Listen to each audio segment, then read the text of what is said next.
Welcome back to the Wizard Weekly, where we talk about everything in gaming. Now, it's been nothing but Nintendo for the last 24 hours for some good for us, but mostly bad for Nintendo.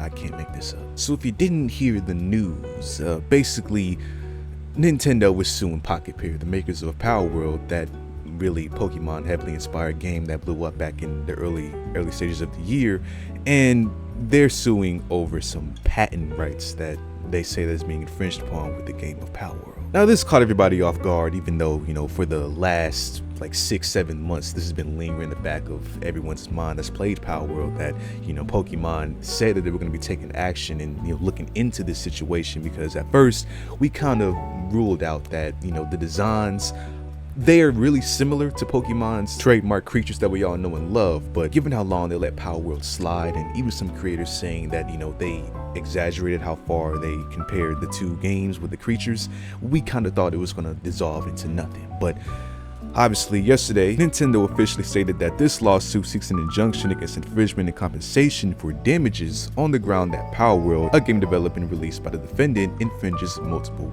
patent rights. Now notice they say patent rights, because there's between patent and copyright is that patent is something that you invent, like invention, like a game mechanic or maybe some sort of controller. Sony publishes patents all the time. Any patent that any studio makes you can find online, which we're going to look into. People are drawing the conclusion early that this is strictly a design thing, and since we already established how the Pokemon and Pals are really similar, but that would directly be copyright. That's ripping off of someone's work. You could make the argument that maybe they're going after the patent rights of the design rights of the Pokemon from Pals. It's too early to tell, and they haven't even used the word copyright, so that's just, let's figure what the hell's going on. And what I found funny is the fact that Palworld, the team, they seem to be as blown away by this as most of us are, because they said earlier in a tweet today that yesterday a suit was filed against our company for patent infringement. We received notice of this lawsuit and will begin the appropriate legal proceedings and investigations into the claims of patent infringement. Damn, my stomach growling. Now, we've always known Palworld to be a similar game to Pokemon, with its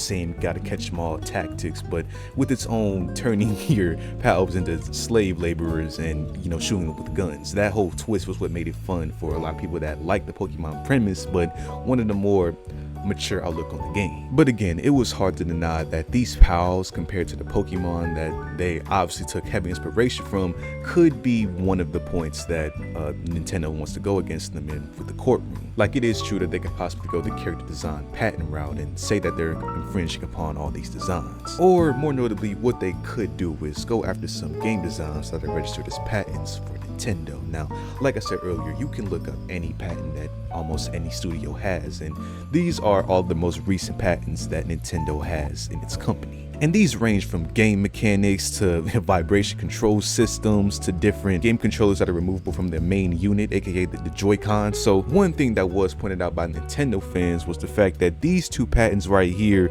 might be the base of where Nintendo's getting this lawsuit from. Here we have a storing, game program, game system, game apparatus, and game processing method, aka how you can spawn a pal into the world like how you would like summon a Pokemon. People are thinking that this might be one of the patents that they're arguing Palworld is stealing, which would be crazy because there's a lot of games that use a similar mechanic. I can name Temtem just off the top of my head that does something similar. And this non-transitory computer readable storage system is basically the same thing as the storage medium game program. So overall, these are only 2 of the registered patents that we can apply to this game. I'm sure there's tens, maybe even hundreds that they could go to their book and just try and apply against Palworld in this lawsuit. The only thing is, we don't know anything, and we're only going to find out in these next coming weeks and months, depending on how far this case gets dragged out, if it doesn't get settled anytime soon. The point is, I don't really have any real feelings towards it until I know exactly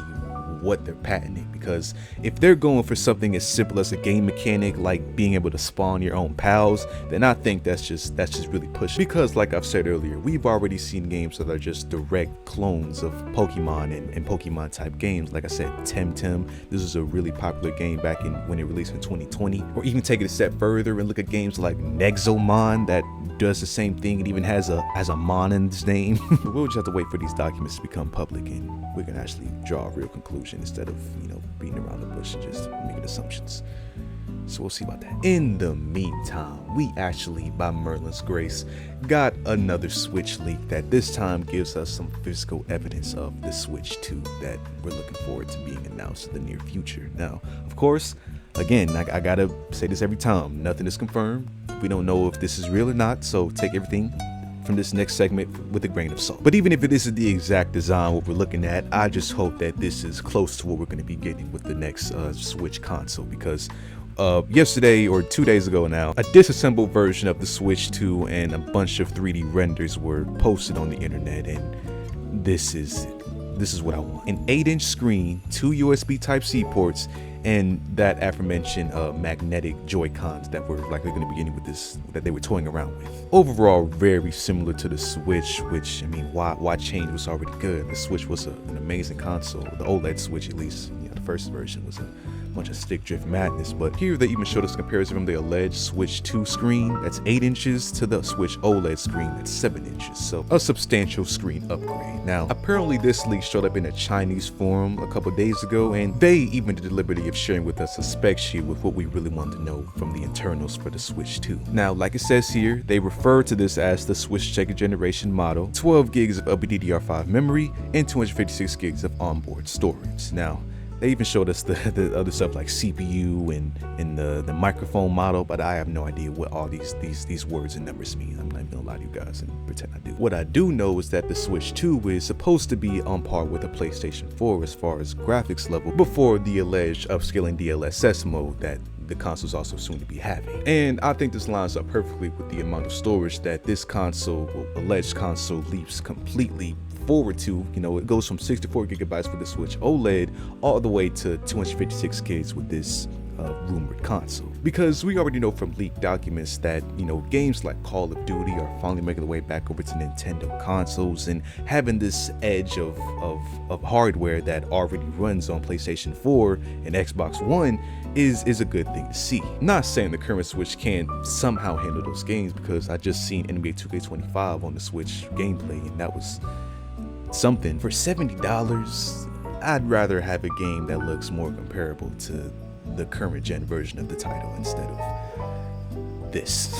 So even if this isn't the exact model of the Switch 2 and this is just something that someone made in Maya and decided to troll the whole internet with, hopefully it's something similar and we do get that 8-inch screen, you know, all these specs, and of course obviously the upgraded graphics. So we'll have to wait and see on that too. And last for today, right before I started recording this video, PlayStation announced something new that they're going to be releasing. Now, I thought this was the part 2 for a PlayStation 5 Pro. They were going to be giving sort of like, I don't know, a backlash recap video or some shit, but no, this time they released something that I've been looking forward to for a while, and that is the 30th anniversary collection console version of the PlayStation 5. Now, big ups to PlayStation for lasting 30 years. That is a merit in its own right, but the only reason I even care about this celebration is because of that beautiful gray console that they usually release on they released one of their 20th anniversary, and now they're going back for the 30th. I don't know why, but gray is the perfect color for anything with me gaming. Like,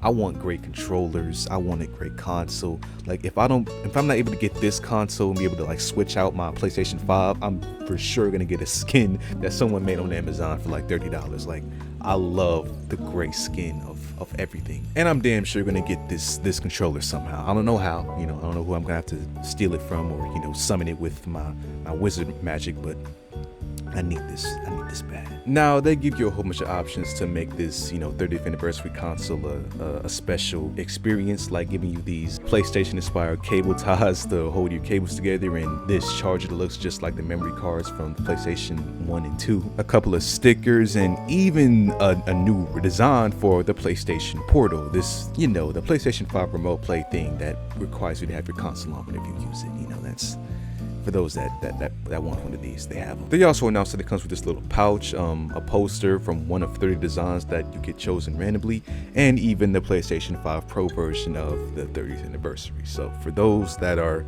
checking out the money to, you know, buy a PS5 Pro, they even have one for you, so that's cool to see. The pre-orders for all 3 of these consoles and even standalone options like the the new DualSense Edge controller that's going to be reskinned in this 30th anniversary edition will go out on September 26th, and they all come with these really heavily inspired PlayStation 1 boxes, except for the PS5 Pro version that comes with its own white box, because for $700, probably more, because the prices haven't even been revealed for these consoles yet.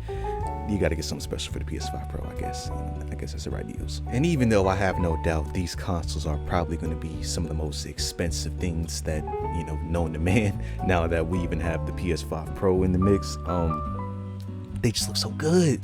I don't know why the gray versions of every PlayStation console just looks amazing. Obviously, you got the PlayStation 1 that's just classic. Like, this is peak gaming right here. Then you got the hard to find PlayStation 2 gray version that I've only seen like once in my entire life in real life. And then for the 20th anniversary of the PlayStation 4, this console just was, oh my god, it did things to me when I seen it. Gray and Sony just works, man. It just works every time. It does kind of suck that they released this trailer like a week before it's gonna come out, because that gives us not that much time to garner up the money that they're going to be charging for these things, because I was actually considering buying a regular PS5 30th anniversary edition, but the 26th is literally next week, and I think that's on Thursday. I'm like not likely gonna have any money on Thursday next week, so that's my only gripe about this. And obviously the PS5 Pro, but for those that want to get this console, it's more than likely going to sell out first day, first hour, first 30 minutes. So get your timers ready. So that's that, and that's all I got to say for today's episode. I'll see you on the next one.